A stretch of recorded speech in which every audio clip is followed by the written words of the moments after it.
to Rating the List, where we review, discuss, and reimagine popular movie lists objectively. We're your hosts. I'm Jerry. And I'm Brad. And on this episode, we'll be exploring number 25 from AFI's 100 Years, 100 Passions, the 100 Greatest Love Stories of All Time. All right, and number 25 is When Harry Met Sally, released in 1989, directed by Rob Reiner, written by Nora Ephron, starring Meg Ryan, Billy Crystal, Carrie Fisher, and Bruno Kirby. The synopsis for this romantic comedy is as follows. In 1977, Harry Burns, played by Billy Crystal, and Sally Albright, played by Meg Ryan, graduate from the University of Chicago and share the drive to New York City, where they are going to begin their careers. Harry has been dating Sally's best friend Amanda, and during the drive, he and Sally discuss their divergent ideas about relationships. She disagrees with his assertion that men and women can't be friends because sex gets in the way. At a diner, Harry tells Sally she is very attractive, and she angrily accuses him of making a pass at her. They part in New York on unfriendly terms. 5 years later, in 1982, Harry and Sally find themselves on the same flight. It turns out Sally is dating Harry's neighbor Joe, and Harry is engaged to a woman named Helen. This surprises Sally, as it seems uncharacteristically optimistic of him. Harry suggests they become friends, forcing him to qualify his previous position about the impossibility of male-female friendships. They separate, concluding that they will not be friends. 5 years later, in 1987, Harry and Sally run into each other again at a bookstore. They have coffee and talk about their previous relationships. Sally and Joe split because she wanted a family and he didn't want to get married, and Helen left Harry for another man. They take a walk and agree to pursue a friendship. They have late-night phone conversations, go to dinner, and spend time together discussing their love lives. During a New Year's Eve party, Harry and Sally find themselves attracted to each other, even sharing a quick kiss as a New Year's formality. Even though they remained friends, they set each other up with their respective best friends, Marie and Jess. During a double date, Marie and Jess hit it off. They leave the date together rather than with Harry and Sally, and later become engaged. One night, while talking on the phone, a distraught Sally tells Harry her ex Joe is getting married. Harry goes to her apartment to comfort her. They begin to kiss and end up having sex. Harry leaves the next morning feeling awkward and filled with regret. The friendship cools until they have a heated argument at Jess and Marie's wedding that ends with Sally slapping Harry. He attempts to mend their friendship, but Sally feels that they cannot be friends. At a 1988 New Year's Eve party, Sally feels lonely without Harry. He starts to spend the evening alone, watching TV. Before midnight, he walks around the city.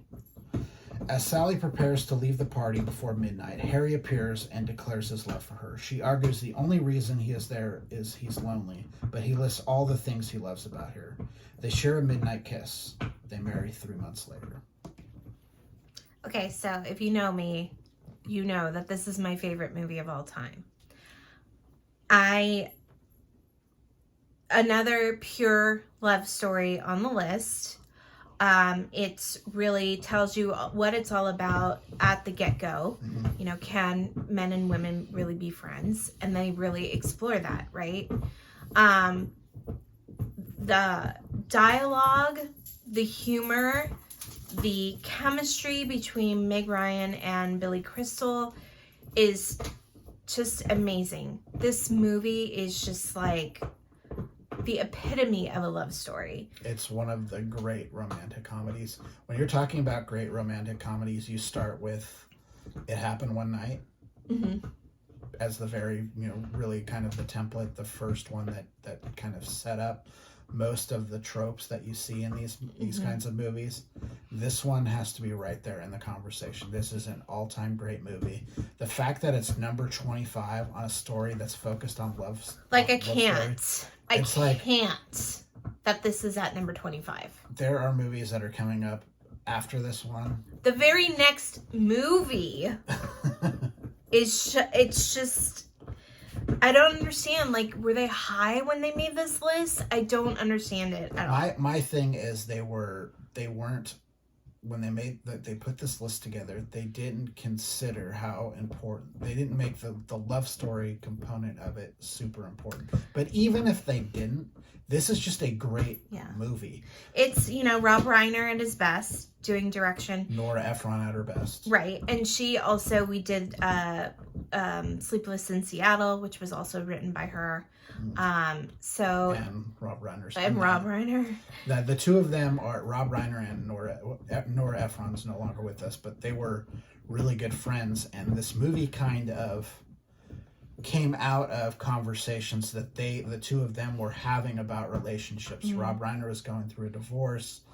I think Nora Ephron was in a long-term relationship that ended, and they kind of had some of these nighttime conversations that Harry and Sally have, and they kind of, decided, we should probably take some of this real life stuff that we have going on and make a movie out of it. Right. And it's like, it's so interesting, the dynamic of Harry and Sally, because she is super positive. She's trying to look at the good things in life. She's got her whole life, her whole career ahead of her. She's one of these 5-year plan types of people. She's like, I'm going to New York and I'm making something of myself. That's what I'm doing. I'm going to get into journalism. And this is what I'm going to do. And that's exactly what she does. Yeah. And then you have Harry, who's like, he's super pessimistic.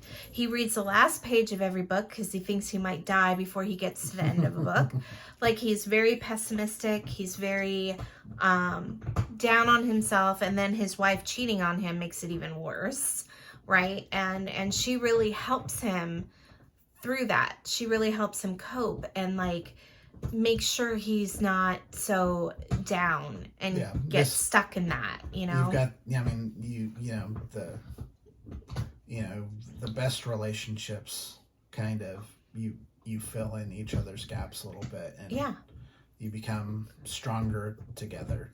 The thing I love the most about this movie is exploring male-female friendships. I absolutely do not agree with Harry that you can't be friends with someone of the opposite sex. I've had some really great female friendships in my life.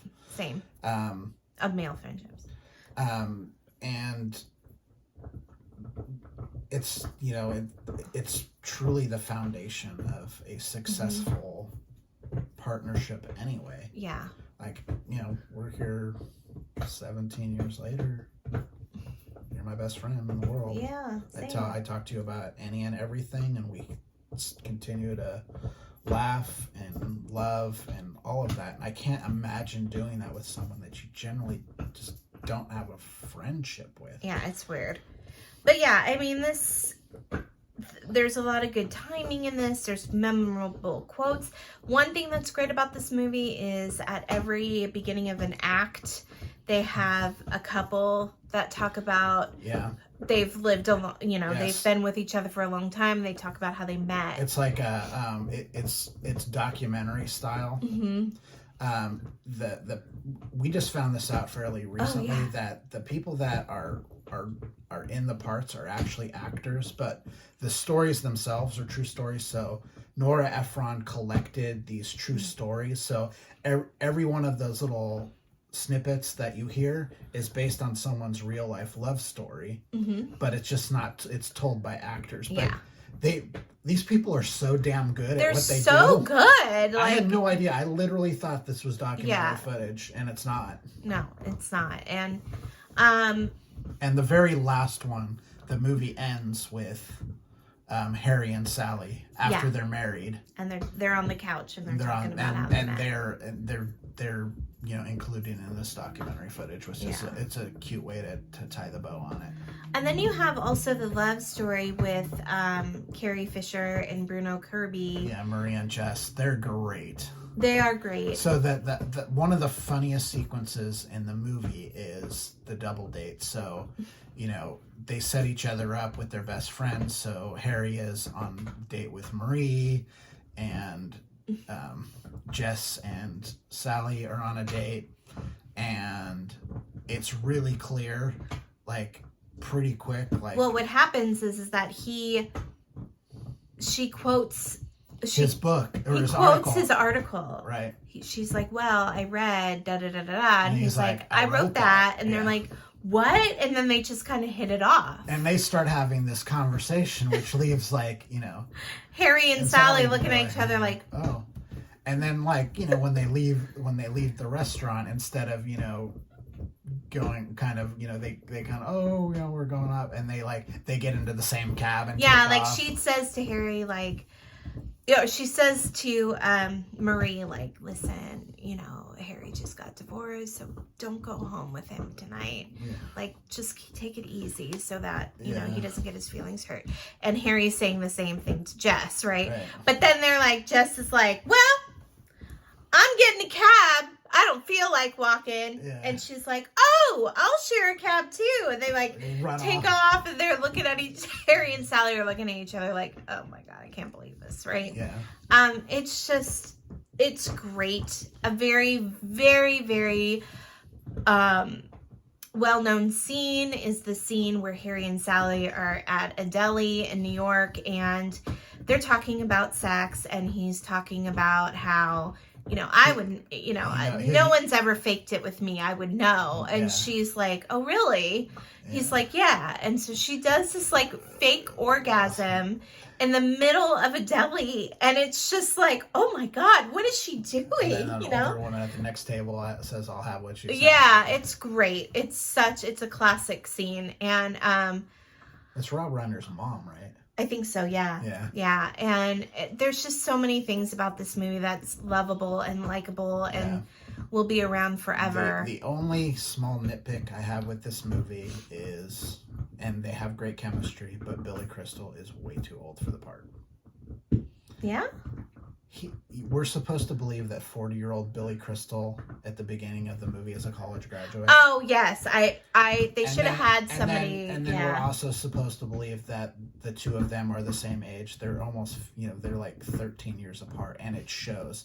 Like, Meg Ryan looks young. She even looks young for her age. Yes. She's like 27 when this movie comes out. Mm-hmm. She can plausibly play that college graduate in 1977, and she's just a young looking woman. Billy Crystal is not a youngish looking kind of guy. No. So the fact that they're supposed to be the same age always is kind of like, it takes a little bit of suspension of disbelief for me. It's the one nitpick I have with it. Yeah. But they're so great. They're so great together. So great together. It's like you kind of just let it go. Yeah. It would have been better to me if they just made it that they weren't the same age. Yeah. But that wouldn't have worked. Yeah. But I quote this movie all the time. It's very quotable. I always say, you take her out to dinner, you do a little dancing, you do the white man's overbite. And then, there's a lot of things that in their conversations that are memorable. And timeless. They really are. Like, these are the kinds of conversations that friends have. You have conversations that go from being completely innocuous and meaningless to extremely heartfelt, and they sometimes happen in the same breath. Yeah, for sure. And this movie pulls that stuff off really, really great. It really does.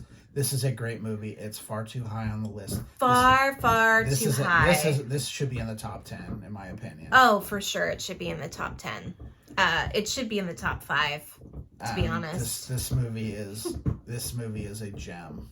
We've probably seen it together about a half dozen times, I think. Yeah, I own it. Like, I love this movie. It's like comfort food to me now. Yeah. I just put it on when I'm feeling shitty. Yeah. I gave this one an 83. Jerry gave it a 90. The list score is 86.5. Yeah. So that's it. If you've seen this movie and you also think it's really high up on the list, let us know. Please leave a comment. If you haven't seen this movie, go watch this movie. I'll let you borrow my DVD. It's so good. It's on HBO Max right now, so you can see it there. Yeah. Definitely take the time to check out. This is one of those movies that's on this list that everyone should watch. The only thing that feels dated about this movie is like their clothing. Some of the technology and the fact that they're talking on landlines. Yeah, they're talking on landlines and their shoulder pads and stuff. But other than that, it's timeless. If you'd like to contact us directly, please do so at ratingthelist@gmail.com. But for now, we're Rating the List. I'm Jerry. And I'm Brad. And we'll see you next time. Bye. Bye.